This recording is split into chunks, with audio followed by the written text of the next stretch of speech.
This is the BBC. Hello, thank you for listening to this edition of Inside Health. I hope you enjoy it. Coming up today, a robotic pharmacy. Margaret McCartney travels to a secret location to meet the robots dispensing drugs in her home city, Glasgow. The robot is whirring up and down, it turns round 180 degrees, the arm extends into the shelf to grab something, and then seamlessly it just moves on to the next task. It does, and it's also rather sophisticated in the sense that if there is a bit of downtime throughout the day, it will turn into a house tidy type mode, and what it will do is it will start tidying up its shelves. Can I get one of these at home? And cow's milk allergy in children. It affects around 1 in 50 under 4 in the UK. His skin was getting worse. He was starting to refuse the bottle, and I will remember this for the rest of my life. The GP said, well, it's extremely fashionable for babies to have reflux these days, and you're a first-time mum, this is what babies are like. And so I sort of walked away without a prescription and without really knowing where to go from there. New guidance to help GPs like me spot telltale signs earlier, coming up later. But first, an all-too-common problem at this time of year, influenza. There have been headlines about an outbreak of Aussie Flu, the H3N2 strain that caused problems down in Australia this year. And although it's too early to tell if we face a major epidemic, the number of flu-related hospital admissions is rising, and the next 2 weeks will be key. And there are concerns about the effectiveness of this year's flu vaccines. Dr. John Macaulay is director of the Worldwide Influenza Centre at the Francis Crick Institute in London. John, is there anything special about Aussie Flu that makes it a particular problem for us this season? Different strains pose different threats to different age groups in the community or those with different susceptibilities. So the H3N2 viruses... This is what's been labelled the Aussie Flu. That's the Aussie Flu. Appear to be a particular problem in the elderly, whereas the H1N1 viruses, those viruses that came in with the pandemic in 2009 and are still in circulation, doesn't actually hit that group badly at all, but hits the younger age groups. Now, this strain is included in the vaccine. So does that mean that the most vulnerable people are protected? I mean, if you've had the vaccine, are you protected against so-called Aussie Flu? Within the UK, we're using 2 different vaccines. For the children, they receive a live attenuated vaccine. That's a weakened virus that gives you an immune response but doesn't cause any disease. Whereas for the other members of the community, the elderly, those other people at risk, the adults at risk, they would receive an inactivated vaccine, and they're different. Well, it's a jab. It is given by injection, whereas, as you're aware, that the live attenuated virus is delivered by nasal drops or nasal spray, rather. The vaccine given to the children actually has been performing well, but it was somewhat disappointing to see the performance of the inactivated vaccine, particularly in the very elderly, where it was not good. You say not good. Performance was not good. I mean, looking at the official figures, I mean, it basically didn't offer any significant protection at all. There's a lot of margins of error in those estimates, but the point estimate is hardly it's fairly marginal. It's marginal, but a marginal's benefit is better than no benefit whatsoever.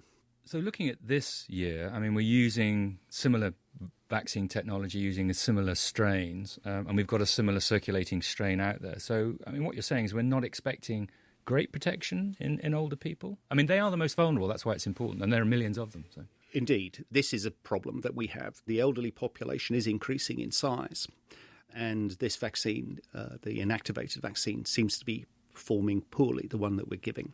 Now, what we have options for in the future, I think, are improving this vaccine for that age group, for example, including an adjuvant to stimulate the immunity to the viruses, or even larger doses.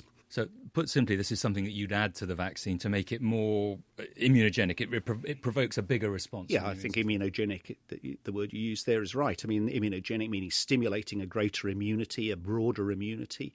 And this is something that one needs to consider for the future, because if we are seeing poor vaccine effectiveness, that is effectiveness in the field, when it's used, then we need to make sure that we're using the best vaccine that we possibly can.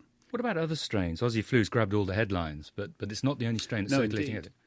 So this year, it's somewhat unusual that we've also got influenza B viruses in circulation so early on in the season. So as far as I can tell from the recent numbers from Public Health England, in England and Wales at least, There are similar numbers of H3N2 viruses and influenza B viruses of the Yamagata lineage. I should have explained there's the influenza A viruses, which come in subtypes H1N1 and H3N2, and influenza V viruses that are somewhat similar as coming in two lineages, but they're not as different as influenza A subtypes. And one is called the influenza B Victoria lineage, and one is called the B Yamagata lineage. The component of the vaccine for the influenza B trivalent vaccine. That's the jab given to most adults. That's the jab, the trivalent jab, although the quadrivalent jab is available. The influenza B component of that is the B Victoria lineage and not the B Yamagata lineage. And it is the B Yamagata lineage that is causing the problems that we've seen for influenza B in England and Wales or United Kingdom this year. So to summarise, we've got this Aussie Flu strain, which is proving quite difficult to provide an effective vaccine against, and then we've got this other strain, Yamagata, which actually isn't contained in the most widely used jab. Yeah. Is there a difference clinically between A and B type influenza? Is one worse than the other?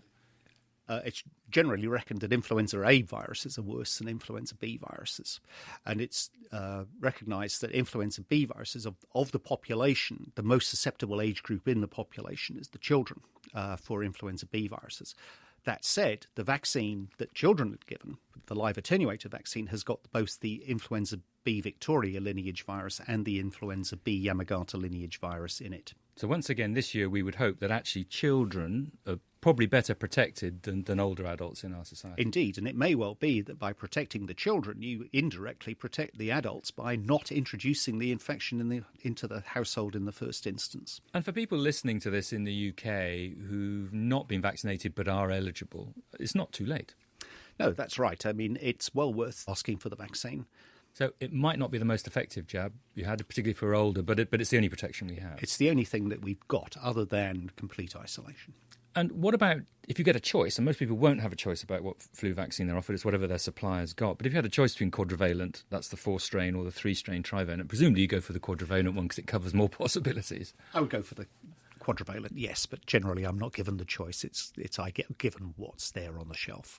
Dr. John Macaulay, Director of the Worldwide Influenza Centre. And there are links to more information on this year's flu vaccine and who should have it on the Inside Health page of the Radio 4 website. I'm allergic to it. Milk. I get an upset tummy.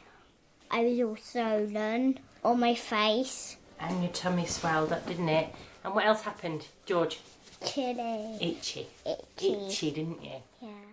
Lucy Ronker from South East London and her 4-year-old son, George. Cow's milk allergy, like George's, is common, affecting at least 1 in 50 babies, toddlers and preschool children in the UK, which currently has the highest prevalence in Europe. The diagnosis is often missed, not least because it's easily confused with other common problems. George's symptoms began after he was switched to formula milk when his mother Lucy became unwell and couldn't breastfeed. Looking back, he obviously had hives and rash and eczema as a result of the formula, but he was a newborn baby and I just thought, we've got a bit of baby acne. But he always had a bit of tummy trouble, so he was always slightly constipated. Then we'd have a nappy explosion. But first time mum, your head's all over the place anyway, so you're sort of just muddling your way through those early stages. And then I noticed after about a month and a half, 2 months, his skin was getting worse. He was starting to refuse the bottle. There'd be days where he wouldn't take any bottles at all and would fight me trying to feed him. And, I'd been back and forward to the doctor, initially thinking, well, perhaps he's got a touch of reflux and that's why he's not sleeping and he's so unsettled. I couldn't put him down. He just wanted to be held the entire time. And he was being quite sick a lot of the time. And I will remember this for the rest of my life. The GP said, well, it's extremely fashionable for babies to have reflux these days, and you're a first-time mum, this is what babies are like. And so I sort of walked away without a prescription and without really knowing where to go from there. Lucy's experience is unfortunately not unusual. There are 2 types of cow's milk allergy, one not so obvious and often missed. Dr. Adam Fox is consultant children's allergist at Evelina London Children's Hospital. There's what we refer to as immediate milk allergy. The technical name is IgE-mediated milk allergy, which involves allergic antibodies. And this is a sort of allergy that people recognise very easily. Typically, an infant will have their first bottle of formula milk, and almost straight away they'll come out in hives and swelling, they'll be itchy. And it's pretty obvious that it was the milk that would have caused it because the reaction happened so quickly afterwards. It is possible to have really severe allergic reactions. Very rarely, fortunately, it can even be fatal. There's another type of milk allergy, and it's a milk allergy that is often not recognised easily at all. We refer to it as delayed milk allergy. The technical name is non-IgE mediated milk allergy, which really just reflects the fact that it doesn't involve allergic antibodies in the classic sense that we understand them. And listening to that story there, presumably that's the type that George had. It certainly sounds like it, because the typical symptoms will be an infant who has milk regularly in their diet, they're on formula, starts getting chronic symptoms and they're persistent. Typically they involve the gut, so it can be reflux, colic, diarrhoea, faltering growth. There's a whole range of symptoms, and also symptoms in the skin. So classically it will be difficult eczema that won't respond to the normal treatments that eczema would get better with. And what is it in the milk that the child is reacting to? It's the protein, and in fact it's because it's the protein that makes this an allergy. There's often a lot of confusion between delayed milk allergy and lactose intolerance. Lactose intolerance is an issue with digesting the sugar that's in milk, and it's completely distinct from delayed cow's milk allergy. And this protein in the cow's milk is then triggering an abnormal immune reaction, and that's what's responsible for the symptoms of the allergy. That's right. What's happening is, inappropriately, the immune system is seeing the cow's milk protein and it's triggering an allergic response. Now, if it's an immediate allergy, that triggers the release of histamine and all the symptoms that you get of itch and swelling are from that. But with delayed allergies, it's the slow-acting part of your immune system that recognises the cow's milk and releases a whole range of different chemicals that lead to inflammation. And that inflammation can be in the gut, it can be in the skin, and it's that leads a little more slowly, but to those chronic symptoms of either reflux, colic, diarrhoea or eczema. And of the children that you see in clinic with this sort of problem, is George's story of back and forth to health visitor and GP, etc., is that quite common? Sadly, it's absolutely typical. There is an issue of recognition in primary care. And in fairness, that's understandable, because this isn't an obvious condition. These are children who come in with symptoms that are extremely common in other babies who don't have a milk allergy. And it's very difficult to tease out from the large number of infants coming in with symptoms like eczema and colic and reflux, which are the ones who have the underlying milk allergy and which are the ones who just have eczema and reflux and colic that needs treating in a more straightforward way. If the diagnosis is consistently missed in the delayed type, how serious can this get for the child? Well, the symptoms will be very persistent and they can be really unpleasant. And these kids, when the diagnosis is delayed, have a pretty miserable existence, with the symptoms getting often progressively more severe. That said, these aren't dangerous allergies. There's no risk of anaphylaxis or anything life-threatening with delayed allergy, but it can be deeply unpleasant. And lots of studies have now showed what a profound impact it can have on the quality of life, not just of the infant, but of the whole family. And that's exactly what was happening with Lucy and George. He was about 3 months old, and I'd been back to the GP because his skin was worsening, and by this point his eczema on his face and torso, and especially in his neck, was red raw and weeping. And I'd been to go on prescriptions, and I'd been given lots of different types of emollients to try for the bath, creams, mild steroid creams, you name it, I'd been given it. And it just so happened that then we went to see some friends who were having a barbecue one afternoon, and she's a very good friend of mine, and she happens to be a paediatric dietitian who's a specialist in allergies. And it was the first time she'd met George, and he was 3 months old by this point, and she took one look at him and said, "Has he got a milk allergy?" A lucky break that meant George was then referred to the Evelina Children's Hospital in London. His delayed milk allergy was confirmed, and he was given a hypoallergenic alternative to the usual cow's milk-based formula, and within days, George was a different child. His skin cleared up, it started to heal almost straight away, his reflux went away overnight, he was contented, he'd have a feed and then go to sleep. And at that point then we actually just started to, enjoy our lives together, and, I find really quite guilty saying this, but I started to enjoy my baby. Adam, is that speed of response typical? It is, and actually making a diagnosis like a delayed milk allergy and switching the formula or asking mum if she's still breastfeeding to cut milk out of her diet can be really fulfilling from a doctor's perspective, because you see sometimes a really rapid and complete response, and the classic line is, "I've got a different baby." What about in older children, milk from other animals, from goats or from sheep? Yeah, well, very commonly we'll have patients who will be moved onto a goat's formula. As it happens, the proteins in goat's milk are pretty much the same as those in cow's milk and likewise for sheep's milk. So although the research suggests that donkey milk and camel milk might be okay, they're not so easy to get hold of. So other mammalian milks are a bit of a no-no here. And in fact, sometimes because of bad advice, kids with a milk allergy are advised to take those formulas and end up having some quite nasty reactions. What happens in the longer term as the child's growing up?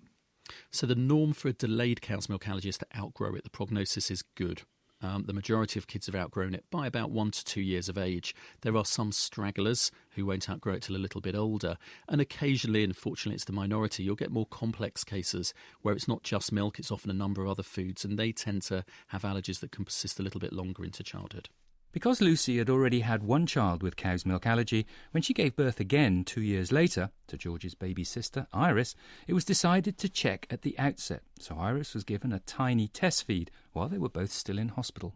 She was a day old and she had a drink of formula and immediately was head to toe in hives, swollen face, bright red, an extremely upset stomach. And that was just after, an initial taste. And so there and then I knew that there was a problem. And so we were able to get a formula prescription for her before we'd even left the hospital. So for the first 4 months, George's sister Iris had none of those symptoms at all. We were able just to go out and start enjoying our lives together. For a long time, it's been enormously frustrating that there's so much delay commonly in infants having their delayed milk allergy picked up. Lots of visits to the GP, a lot of very frustrated mums before diagnosis is made. So to try and develop things a little bit and allow GPs to have a framework really for knowing what questions to ask, what tests to do, how to take forward this possibility that the infant in front of them with eczema, reflux, colic, diarrhoea, who might have a milk allergy. We developed something called the Milk Allergy in Primary Care, so the MAP guidance, in 2013, and it was really intended for local GPs. And then 70,000 downloads from the journal it was published in later, we realised there was maybe a bit more demand than we expected for this. So we actually got together with collaborators from across the world and produced a new version, the International Milk Allergy in Primary Care Guidance, that really allows any healthcare professional to think in a structured way about the possibility that an infant that they're seeing might have a milk allergy and to make the right management decisions to ensure that that child gets better as quickly as possible. In a nutshell, Adam, from that guidance, what sort of management can be done by the health visitor and the GP in the primary care setting? Because unfortunately access to specialists like you and clinics like yours is tricky. Access to specialists is a big issue, particularly in the UK, and in fact one of the main drivers for this guidance is to take the diagnosis and management away from specialist care and back into the community where really it belongs. The best placed people to make these early diagnoses are the GPs and the health visitors. What we've seen a lot of is the mums having sort of wave guidelines at their healthcare professionals to say, have you thought that maybe the reason my baby's eczema isn't getting better with the steroid creams you've given is because of an underlying milk allergy? We want that to be the other way around. We want the GPs to be raising it with the parents. Paediatric allergist Dr. Adam Fox, and there's a link to those new guidelines on our website where you can also listen to that interview again. Now to Glasgow, home to one of the biggest and most advanced robotic pharmacies in Europe, and where Inside Health's Dr. Margaret McCartney practices as a GP, so it seems only right to get the two together. It's a beautiful day in Glasgow and I'm here in the middle of an industrial estate in front of a nondescript warehouse, and I have been asked to keep the location secret. And the reason for that is that this is the warehouse that supplies all the drugs and medicines to all the hospitals across Glasgow. So I can understand why they don't want that publicised.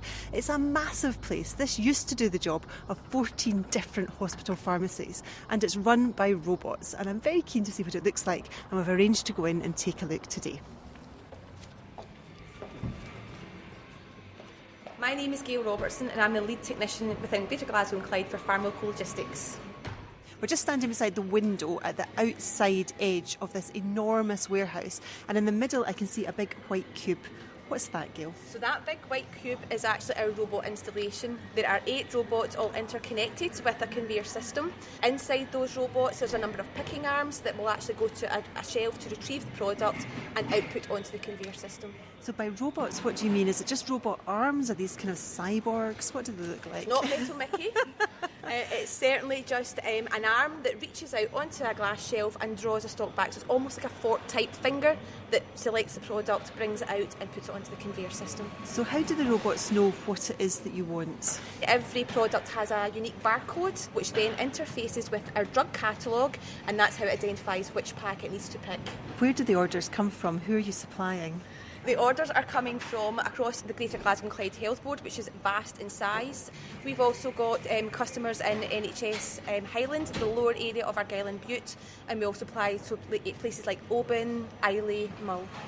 So the deliveries come in, they are then unpackaged and checked, then they are put into the robot machine, and then they are distributed and organised from there, is that correct? So when we load them into the robot, they pick up the barcode that's on that product and they recognise what that product is, and they will put that away on a relevant shelf within inside the robot. So using that barcode technology, the robot knows exactly what product is brought in, and that's all done automatically without intervention. And there's just a big amount of drugs spilling down from the top of the conveyor belt just now. So that's obviously the deliveries are starting coming out this morning, and we will output for probably about 8 to 10 hours a day. Orders will just be getting picked and packed through that mechanism and shipped out to our hospital sites across the organisation. So there's several chutes emerging from the top of the kind of white cube, and they're coming down onto a conveyor belt, and from there they're going along, and it's a bit like the generation game. They're going along the conveyor belt and then they're dropping off at different points into these green tubs that are underneath. Using automation like this is part of a deliberate policy to free up pharmacists to work directly with patients and use robots to do the jobs that humans don't need to. Janice Watt is the lead pharmacist for the hospital services in NHS Greater Glasgow and Clyde. This has been part of our overall pharmacy strategy in Glasgow and Clyde, where the traditional model of pharmacy, where pharmacy was very much about medicine supply, has changed over the years.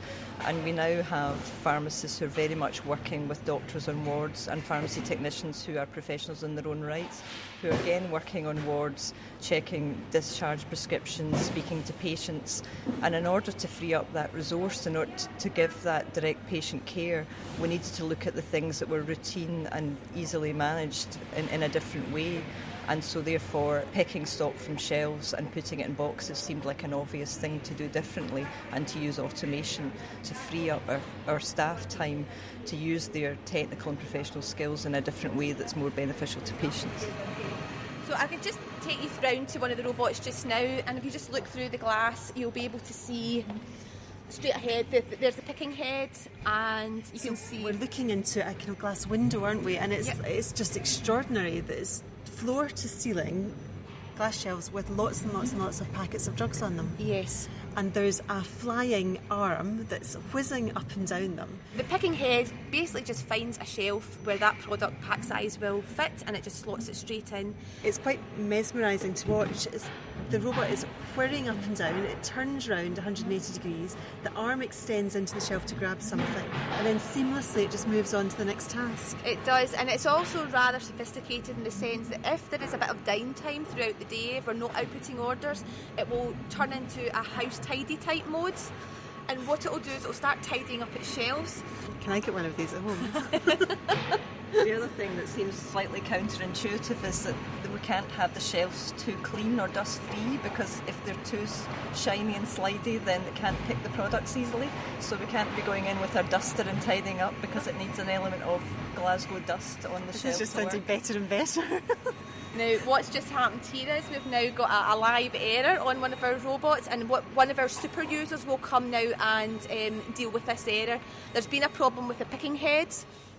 So one of your super users has went into one of the robot areas, presumably to try and sort out this fault that's been beeping. Yes, it's been beeping in the background, so it looks like there's just been a pack possibly has been caught on the picking arm. Natalie's just removed that just now. So Natalie, you were going in there because there was an error message come up and there was a lot of kind of quite angry beeping from the computer. Yeah, it beeps until you fix the problem. It just hadn't acknowledged that there was a pack right at the back of the shelf. It could be just the picking head's just not got the shelf at the correct location. It seems quite happy now, though. It's zooming back up and down. Once you fix it, it's completely fine. I think everyone's a bit anxious that someday robots are going to come and take over our jobs. Was that a fear? Has that been something? I think there was a lot of anxiety in the beginning, because the pharmacy staff are very proud of the service they deliver and were very anxious about a machine doing the work they previously did and thought, will it be done as well? And that was a journey for us, but I think no one would want to go back now to what we had previously. It's definitely a positive development. And there are plans to take this automation even further. As lead pharmacist, Janice Watt told me traditional medicine cabinets in hospital wards could be transformed too. The next stage is to consider whether there are some areas where we could look at including automated medicine cabinets, so they really are a computerised system that holds the medicines at ward level and would give us that IT intelligence about exactly what stock we have across the organisation. And that's something that I think we're actively considering. Janice Watt talking to Margaret McCartney. And Margaret's on the line from Glasgow now. Margaret, people often forget about what goes on behind the scenes. These are the backroom workers, aren't they? And the hospitals and the NHS more broadly could not function without these many, many unsung heroes that are just getting on and doing this extraordinarily complicated job of making sure that the right drug gets to the right patient. It might sound simple, but it is actually highly, highly complex. And the logistics of it, I think, are probably invisible to the vast majority of people that work in the NHS. Well, you're going to be doing a few more reports from Glasgow. Can you tell us what's going to be coming up in the series? Yeah, I'm delighted to say we do have a few more reports coming from my hometown. One of the things we're going to be looking at is mesothelioma, which is a type of lung cancer that's sadly very common in Glasgow. In fact, it's got the highest incidence of mesothelioma in the world in the west of Scotland, mainly because it's caused by asbestos, a type of insulator that's now banned, but is responsible for causing asbestosis and the lung cancer associated with it, mesothelioma. And of course that was associated with the shipbuilding industry, presumably in Glasgow, is it? That's absolutely right, and all the heavy industry as well. And the problem with asbestos is there's a lag period between exposure and the later harm that's done. So Glasgow has, sadly, but has built up a real expertise in dealing with this type of lung cancer, and we're going to be discussing that with Dr. Kevin Blythe and with some patients as well. And continuing the high-tech theme of your pharmacy robots, you're going to be looking at blood sugar monitors too. Yeah, so for people with type 1 diabetes, knowing what your blood sugar is a really important thing in order to make sure that you're staying within the right kind of measures. You don't want to be too high and you certainly don't want to be too low. And the technology has moved on apace. There are now devices which attach to your skin and can tell you what your blood sugar reading is. The problem is that this is not funded for in many areas, and the technology is really moving well beyond what the NHS has organised to supply and to fund. So we're going to be talking to some parents of children who have type 1 diabetes and their doctor to find out what the latest technology means for both them and for the NHS more broadly. Thank you, Margaret. We look forward to that. Well, that's what's coming up over the next few months. But what about next week? Well, we take a closer look at the recent announcement that younger women in the UK can look forward to fewer smears thanks to the introduction of the HPV cervical cancer vaccine. But what about the millions who missed out on the jabs because they were too old? And how does the National Screening Programme know who's been vaccinated and who hasn't? Join us next week to find out. Thank you for listening. For more information on this programme or for other Inside Health programmes, please visit the Radio 4 website. This is the BBC.